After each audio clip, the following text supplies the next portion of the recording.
I found this little haunted house at Dollarama. Cost $3. So Dollarama is a local Canadian dollar store. And I thought, well, I'm going to try and build this, see what I can do with it.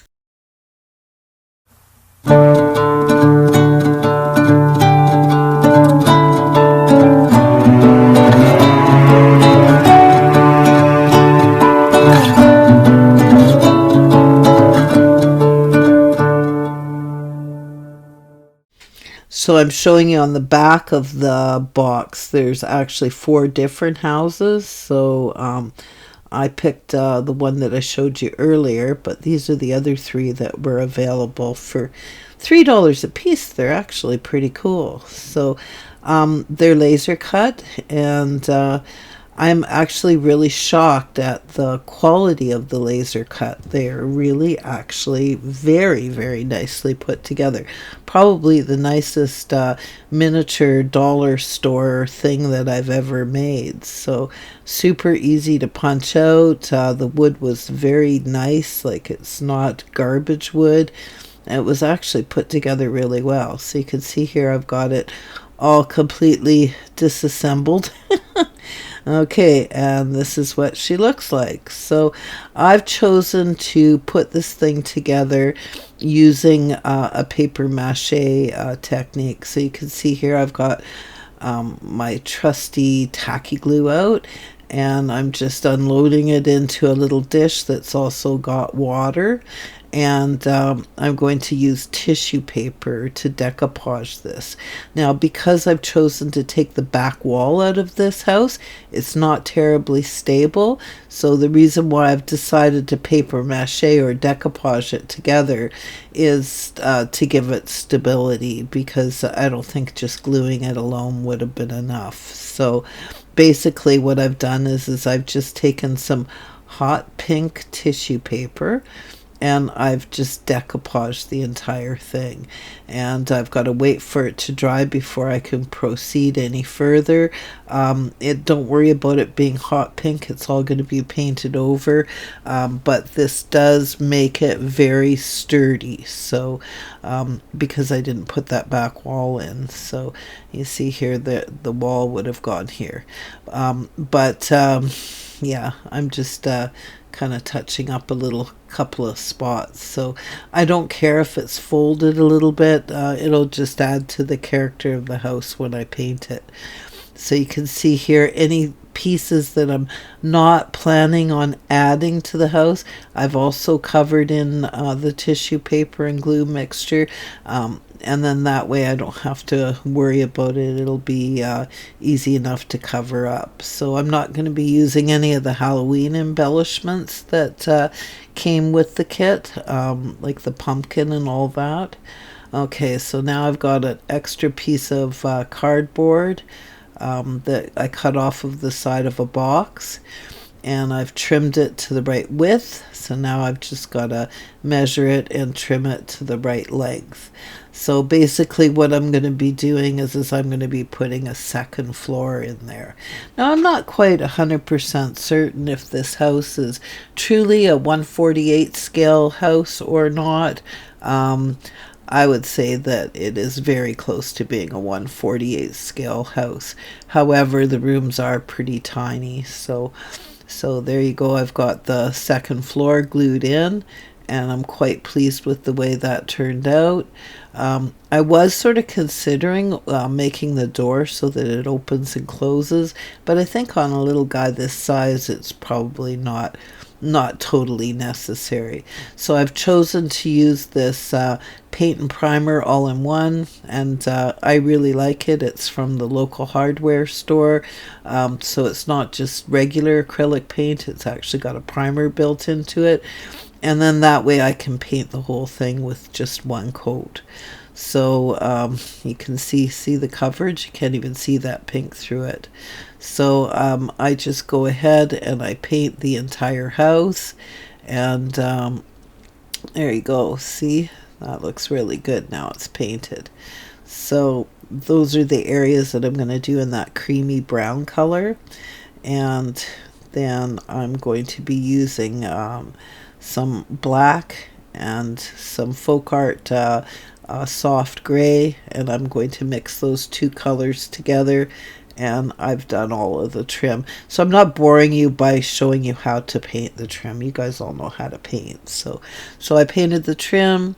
I actually installed little windows out of some a container that actually had strawberries in it.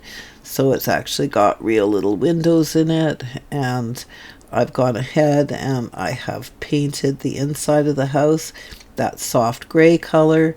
I've painted the floors in dark umber, but I've come in with a couple of different colors of brown, so it's kind of got a stripe to it, almost looks like a hardwood floor. So everything on this house that is completely painted. Now, I did go to the Home Depot and I got all of these paint chips or paint samples. They're free, and so I just picked two of each color gray and then brought out my hole punch. And let me tell you, this was a lot of work to make all of these ceiling tiles. So I cut out tons of them. Like, that doesn't even come close to how many I had to do. I did, I got 24 paint samples, and I pretty much punched them all out.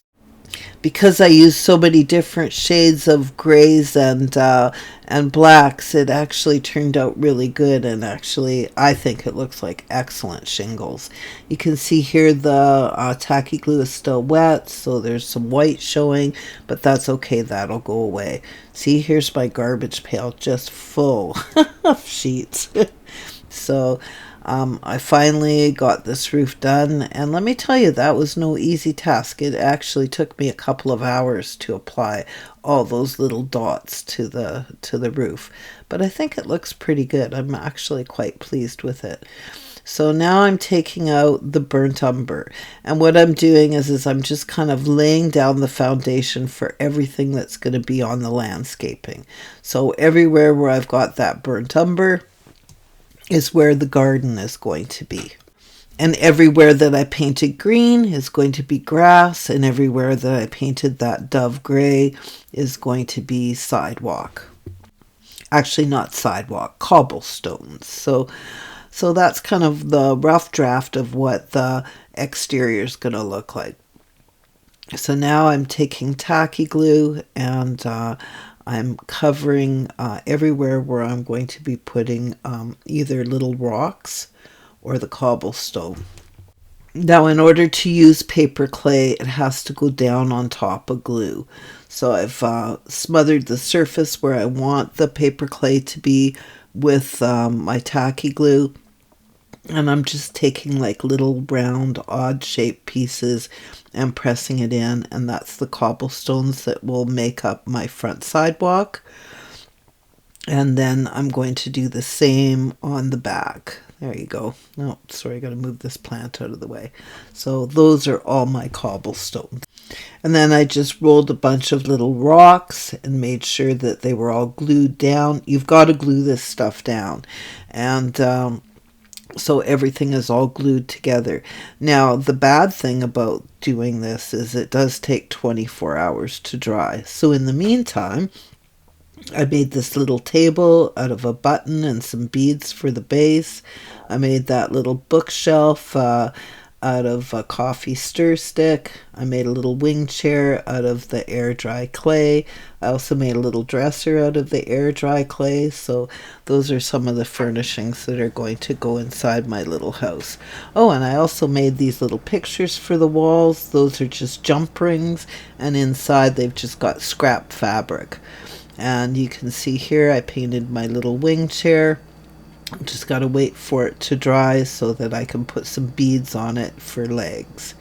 And I just took this scrap piece of fabric and just kind of rolled it up and made a little throw cushion to put onto the little wing chair. And you can see there I put the beads on the bottom of the wing chair.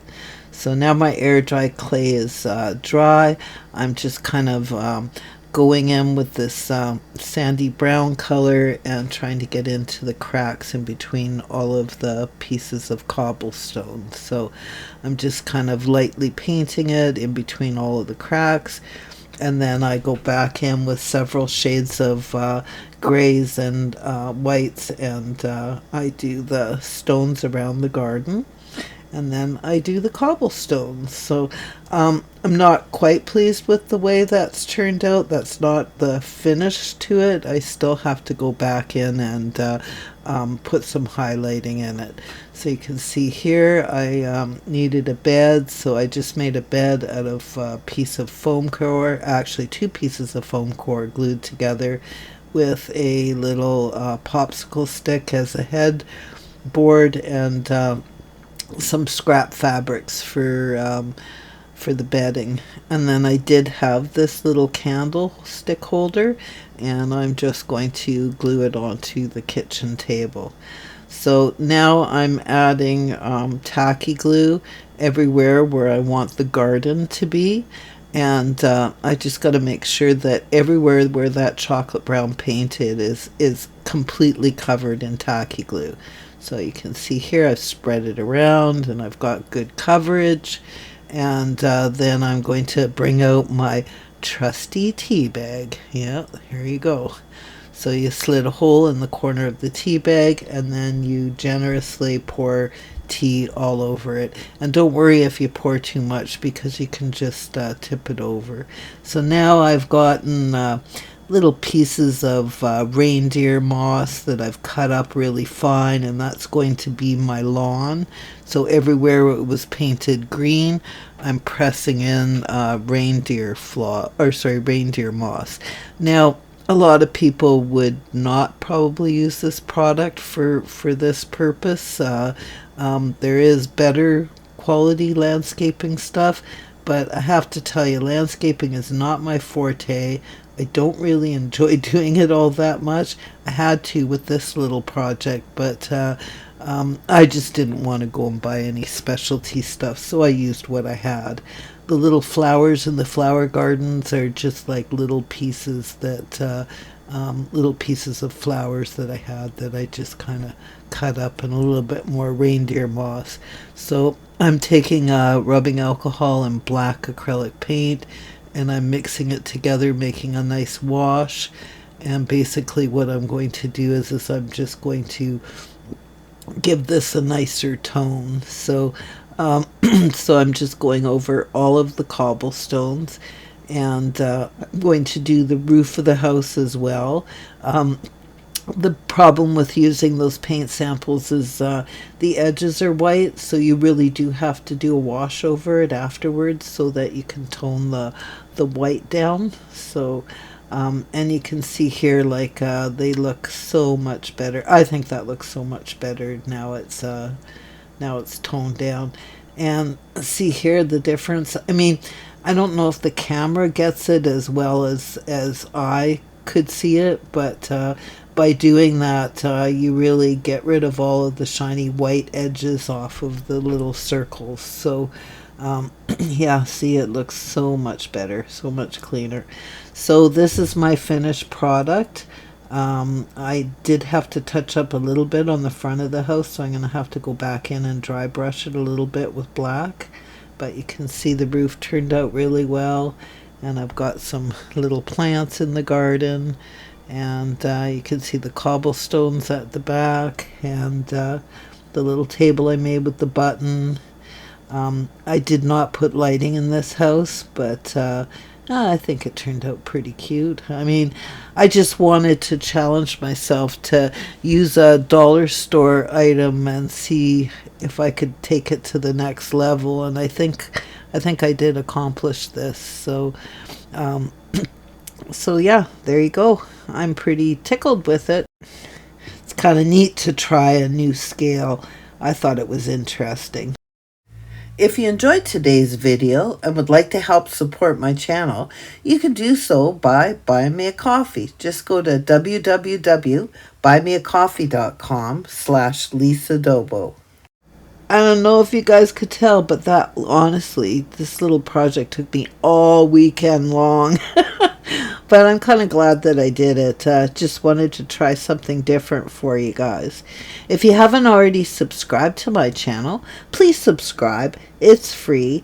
Leave some comments, and please press that notification bell so you know every time I upload a video.